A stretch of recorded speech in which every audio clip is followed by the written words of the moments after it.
warahmatullahi wabarakatuh. Halo Sobat Tamus, kembali lagi bersama saya Andi Kirani di Talk With Us.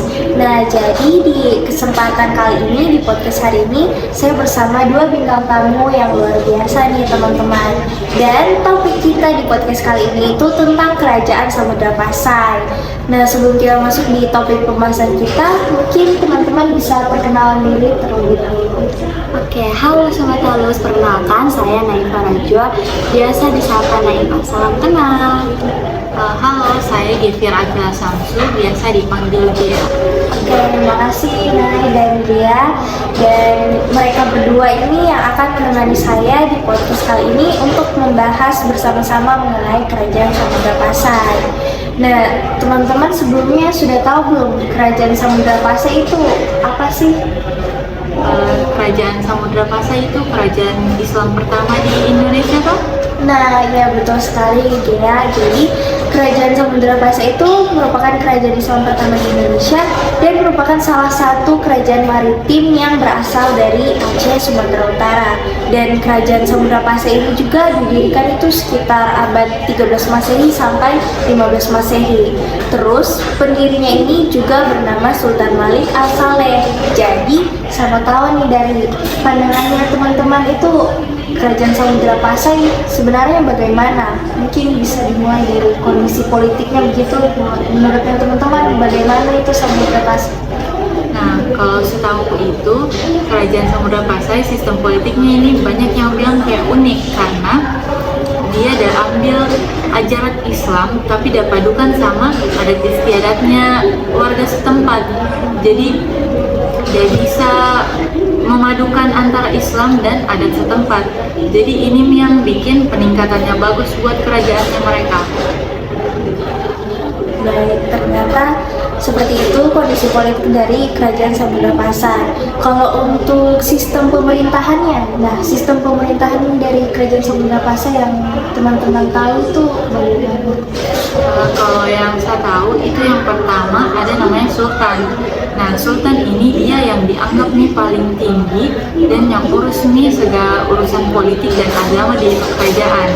Nah, dia ini kenapa dianggap paling tinggi? Karena juga dianggap sudah yang urus nih segalanya dan orang-orang sekitar dianggap dia ini sebagai wakil Allah di bumi. Nah, terus ada yang namanya Perdana Menteri.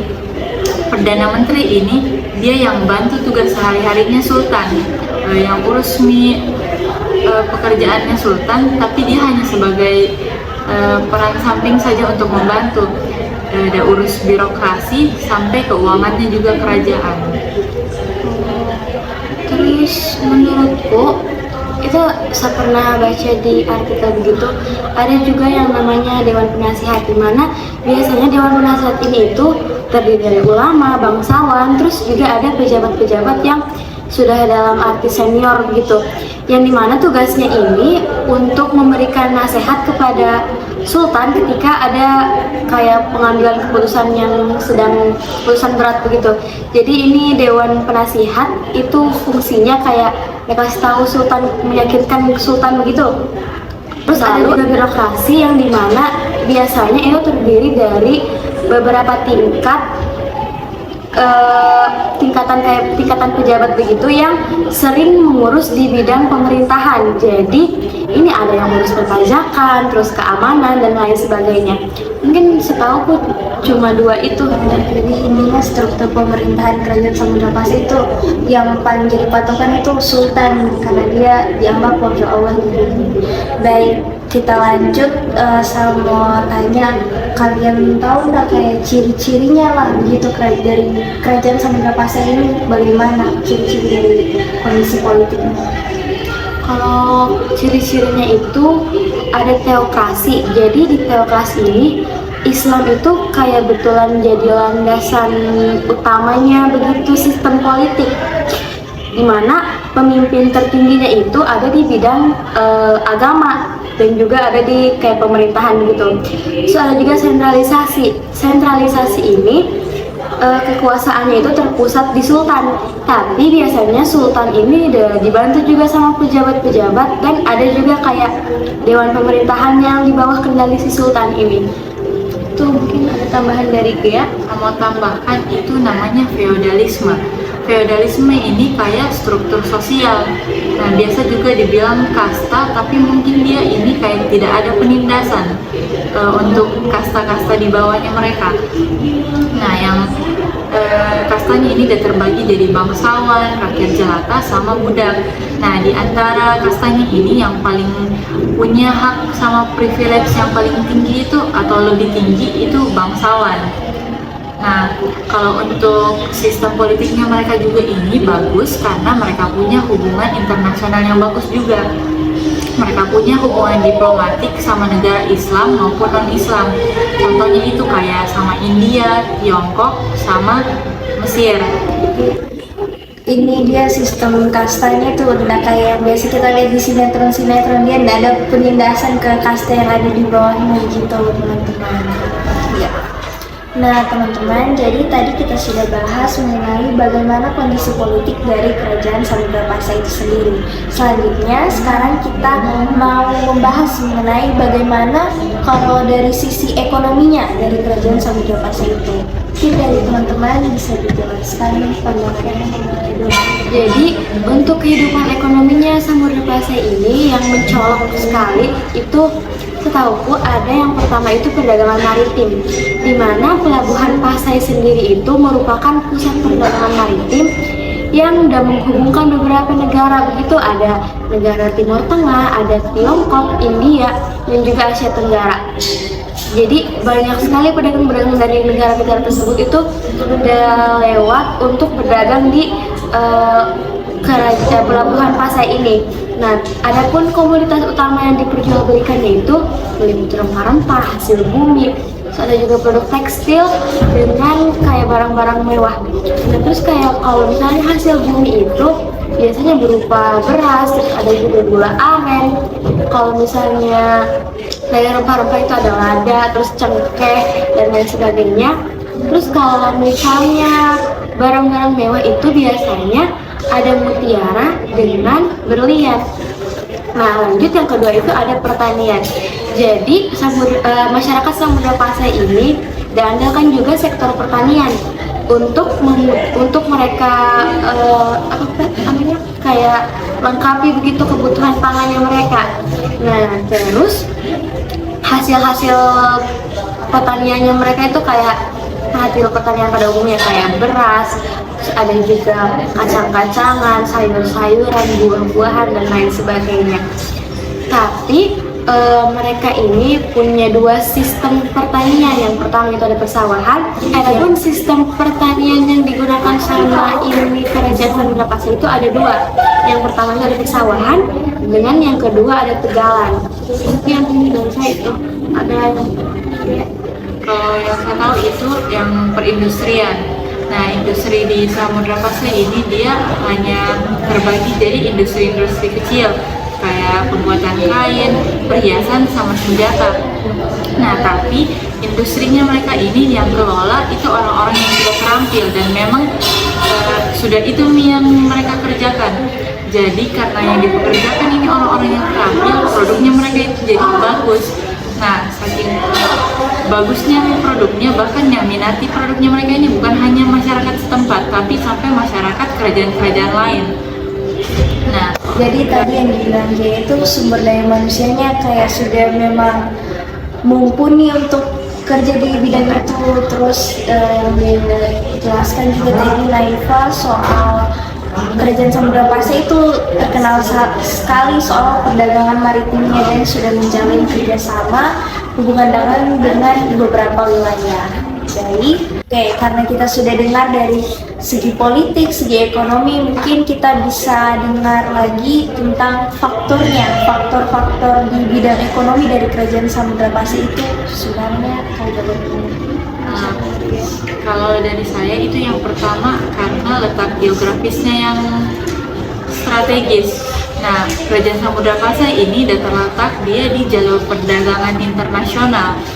Nah, jadi gampang untuk didatangi sama pedagang dari berbagai penjuru dunia. Nah, yang kedua itu ada pelabuhan yang aman. Pelabuhannya Samudra Pasai ini sudah terkenal karena aman dari badai. Nah, Nah, sehingga pedagang itu udah merasa nyaman untuk berlabuh dan berdagang di sana. Nah, kalau dari saya yang terakhir itu pemerintahan yang stabil. Di Kerajaan Samudra Pasai itu karena pemerintahannya yang stabil, jadi didorong juga untuk perekonomiannya mereka itu jadi semakin baik.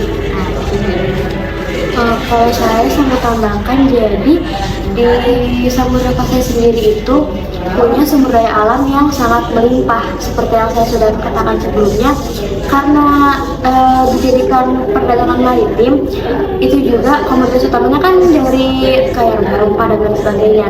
Nah, ini juga jadi salah satu faktor kenapa bisa perdagangan maritim itu ada di Samudra Pasai, karena kayak produk-produk lada, terus cengkeh, kayak gula aren, beras dan sebagainya itu sangat melimpah di Samudra Pasai.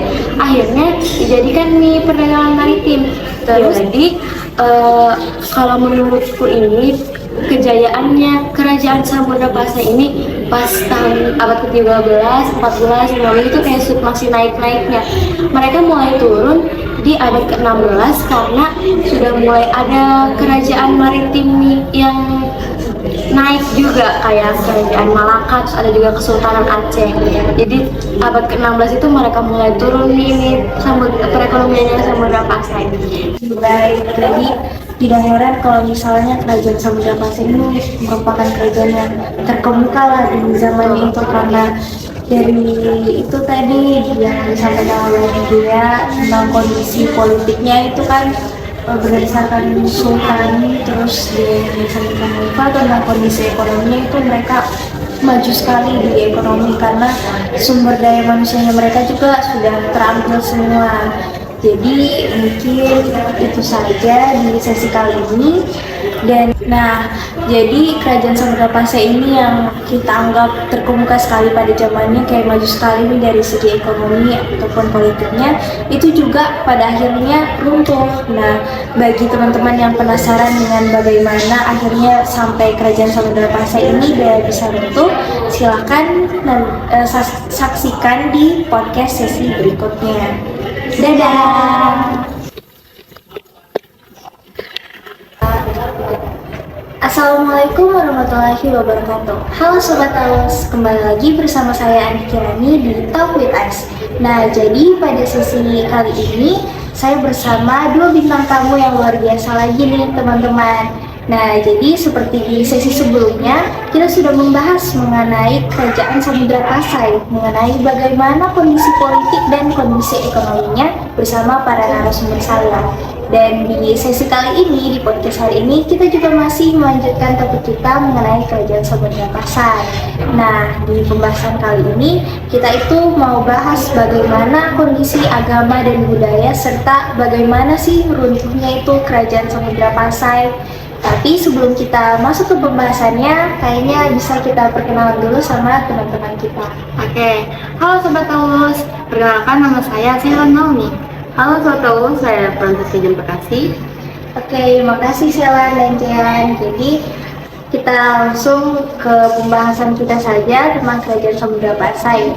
Nah, pertama-tama saya mau kasih pertanyaan nih sama teman-teman. Kalian tahu nggak sih kayak apa tradisi dari masyarakat Kerajaan Samudra Pasai ini yang masih mereka jalankan sampai sekarang dan masih ada kaitannya dengan budaya Islam? Mungkin bisa dari Selan dulu. Oke, tradisi. Jadi tradisi Kerajaan Samudra Pasai yang masih mencerminkan tradisi Islam itu, yang pertama ada Maulid Nabi Muhammad. Jadi Maulid Nabi Muhammad ini untuk menandakan hari kelahirannya Nabi Muhammad. Terus yang kedua ada perayaan Idul Fitri sama Idul Adha. Idul Fitri itu merupakan perayaan para umat Islam yang dirayakan pada tanggal 1 Syawal selesai bulan Ramadan. Nah, kalau Idul Adha itu, jadi di Idul Adha itu adalah perayaan yang sering disebut juga sebagai Lebaran Haji.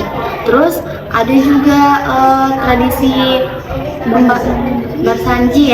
bersanji pada momen-momen tertentu seperti pernikahan. Terus kalau ada juga orang meninggal gitu, sama khitanan juga. Nah, terus upacara pernikahan yang masih mengadopsi tradisi Islam seperti akad nikah, mahar, dan lain-lain. Terus yang selanjutnya itu ada upacara kematian sama pemakaman jenazah. yang masih mengikuti tradisi Islam. Terus ada juga ada juga penerapan busana muslim atau muslimah di kehidupan keseharian masyarakat Kerajaan Samudra Pasai. Oke, itu saja pengetahuan. Terima kasih banyak Selwan. Ternyata masih ada banyak sekali tradisi dari Kerajaan Samudra Pasai yang masih dijalankan sampai sekarang yang terkait dengan Islam. Nah, kalau untuk Jean, saya mau bertanya. Oke, terima kasih banyak Selwan. Ternyata masih ada banyak sekali tradisi dari masyarakat Kerajaan Samudra Pasai yang masih dijalankan sampai sekarang yang berkaitan dengan budaya Islam. Ya, betul. Oke. Kalau untuk Jean, saya mau tanya, menurutnya Jean siapa sih kayak tokoh yang menyebar luaskan Islam ini di wilayah Samudra Pasai itu? Oh, kalau menurut sejarah yang saya baca, tokoh yang berperan penting dalam penyebaran agama Islam di Samudra Pasai itu Syekh Ismail Al-Khairi atau Malik Al-Saleh. Beliau ini salah satu ulama di Gujarat yang datang ke Samudra Pasai itu pada tahun 1292. Lalu beliau ini dikenal sebagai pelopor dalam penyebaran agama Islam di Samudra Pasai. Beliau juga ini salah satu sultan pertama yang di Samudra Pasai itu di Samudra Pasai pada tahun 1257 dengan gelar Kesultanan Malik Al-Saleh. Ternyata orang yang menyebar luaskan Islam di wilayah Samudra Pasai itu Sultan Malik Al-Saleh gitu. Oke. Nah, oke teman-teman. Jadi seperti yang kita tahu toh kerajaan Samudra Pasai ini kan merupakan kerajaan yang cukup terkemuka.